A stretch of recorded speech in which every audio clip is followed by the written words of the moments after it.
We're going to get right down to brass tacks today and talk about something that has become very important lately due to this whole COVID-19 stuff going around, and that's how to play D&D online. Because when you're stuck at home, you don't want to have all of your regular D&D games falling apart. You want to have a way to play them, keep those games going, and more importantly, to do it for free.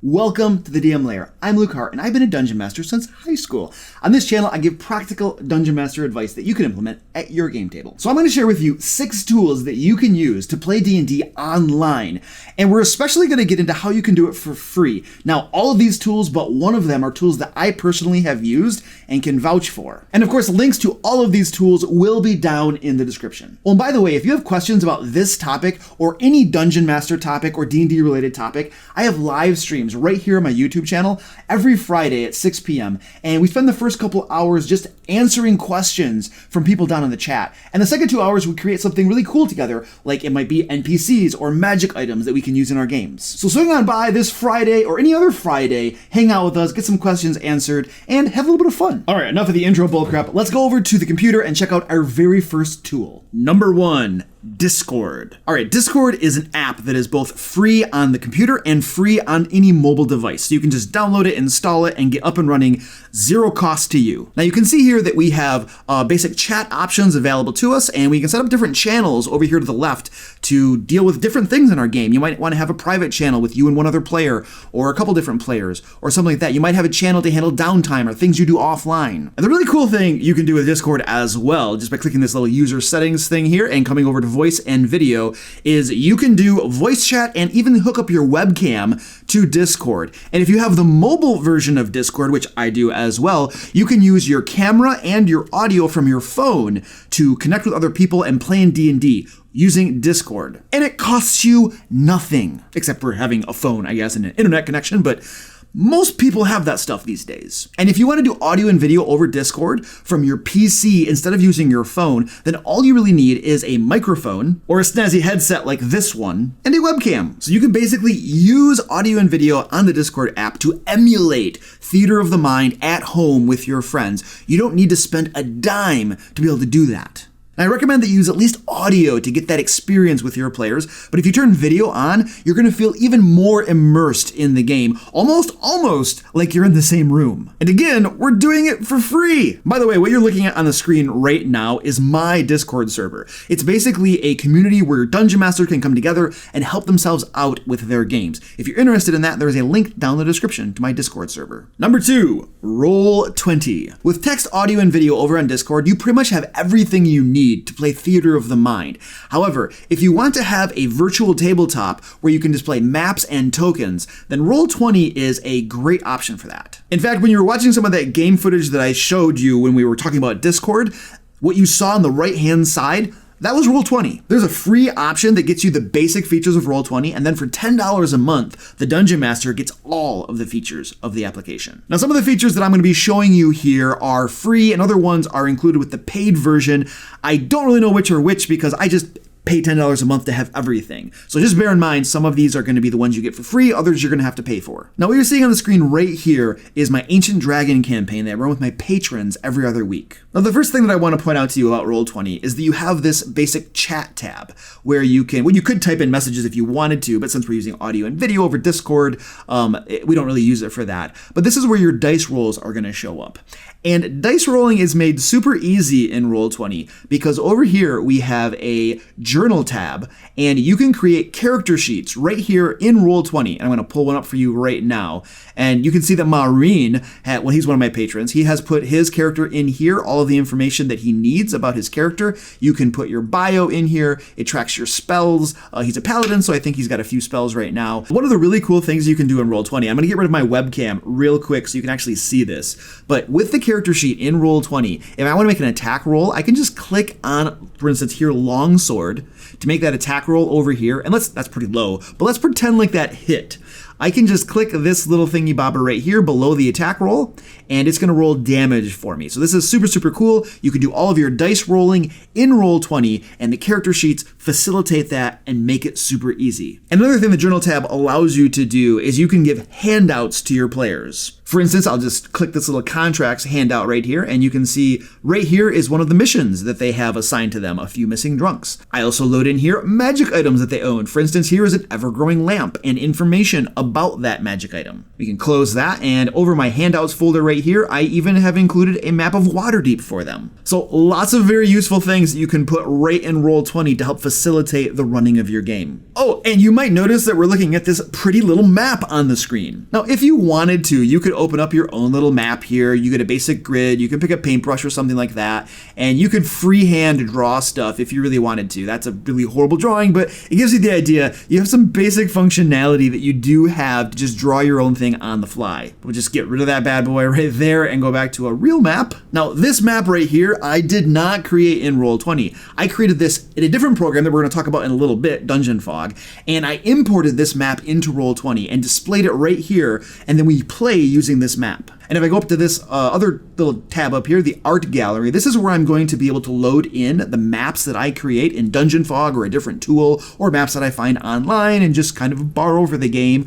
And I can even load in character tokens that I, like for instance, this right here, this is Relictus's character token that he uses for his character. And this right here is a very quick view of all the little character tokens that we use, the hit points that they have. You can keep track of hit points and all that kind of cool stuff in Roll20 as well. I don't know exactly what this is. One of my players thought this was kind of funny and drew this here. So yeah, let's move on. Now here's another really cool thing that you can do in Roll20. So this right here is the Dungeon Master view. This is what I'm going to see of the map, but your players aren't going to see that. If you use dynamic lighting and Fog of War, this is actually what your players are going to see. And then if I go up to here and change over to the dynamic lighting layer and select this little door and move it out of the way, and then I'll go back to the objects and tokens view, select this guy again, and this is what the player will see.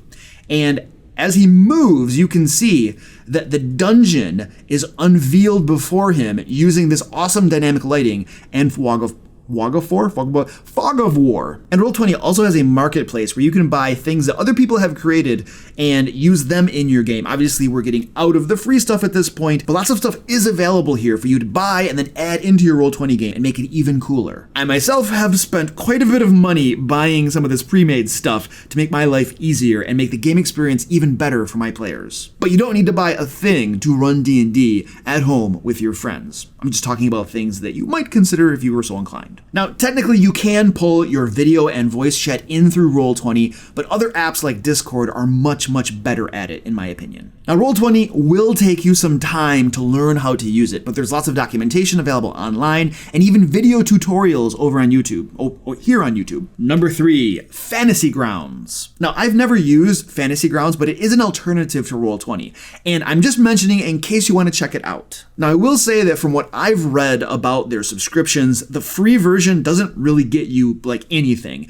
You're probably going to be paying at least $4 or $10 a month to have access to what you need to run a game and have your players join in on that game. In fact, I think that the Dungeon Master probably needs to pay $10 a month, and then each of his players, I believe, will need to pay $4 a month. Don't quote me on that. Go research it more on your own. Like I said, I don't play Fantasy Grounds. I'm just letting you know about it. Number 4, Dungeon Fog. Now, Dungeon Fog is my mapping tool of choice. There is a free version that gives you some of the features, and then there is a paid version that gives you all of the features and ongoing content that they're constantly adding to. Now, let's just pop over to one of my maps right here, and you can see this is the map that I was showing you before over in Roll20. I created it in Dungeon Fog. And I'm not going to go too in-depth here because this video is probably getting long already. I'm just going to blaze through this, but you can see here that you can create walls, you can create textures, I can change colors. All of this stuff is customizable.